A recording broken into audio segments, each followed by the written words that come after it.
हे भगवान, कितनी गंदगी जमा करके रखी है इसने।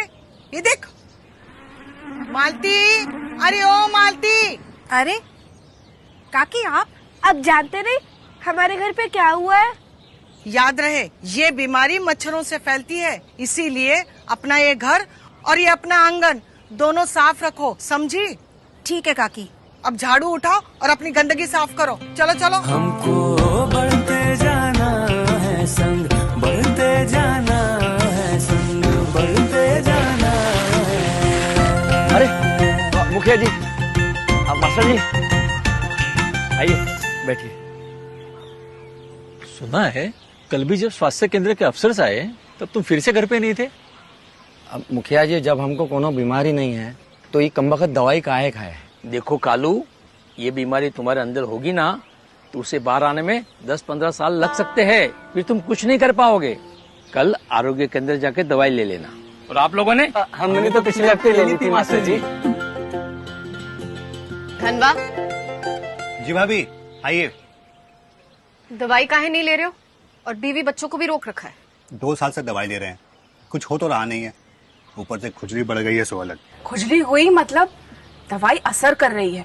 और 2 साल नहीं, कम से कम 5 से 6 साल लेनी है लगातार बिना भूले।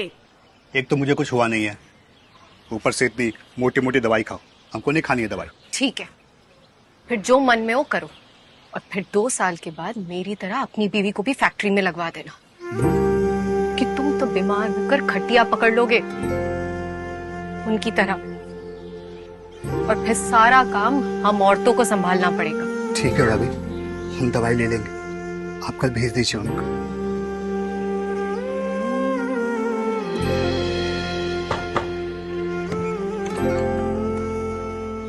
बताइए। फुलवा जी, इस साल की फिलेरिया की दवा आप सबको लेनी बाकी है तो। फिलेरिया?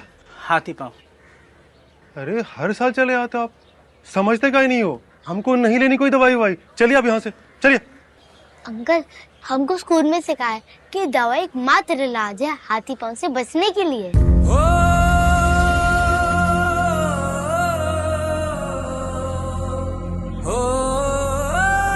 फुलवा, जो गलती मैंने की वो तुम मत दोहराओ। ये दवाई पाँव ना फूले इसीलिए ली जाती है। मुझे तो बहुत बाद में पता चला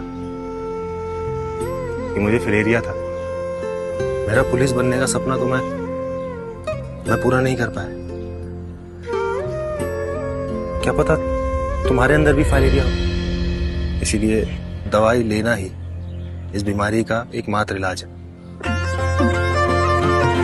हमें लड़ते जाना है और बढ़ते जाना है, कहीं पीछे ना कोई छूटे, संग चलते जाना है। हमें लड़ते जाना है और बढ़ते जाना है, कहीं पीछे ना कोई छूटे, संग चलते जाना है। हाथी पांव यानी कि फिलारियासिस किसी को भी हो सकता है। उसका इलाज तो नहीं हो सकता, लेकिन उसे रोका जरूर जा सकता है। राकेश और उसका परिवार हाथी पांव को जड़ से मिटाने में जुड़े हैं। आप भी इनका साथ दें। याद रहे, हर साल दवाई, घर की सफाई और मच्छरों की धुलाई, करे हाथी पांव की कुटाई।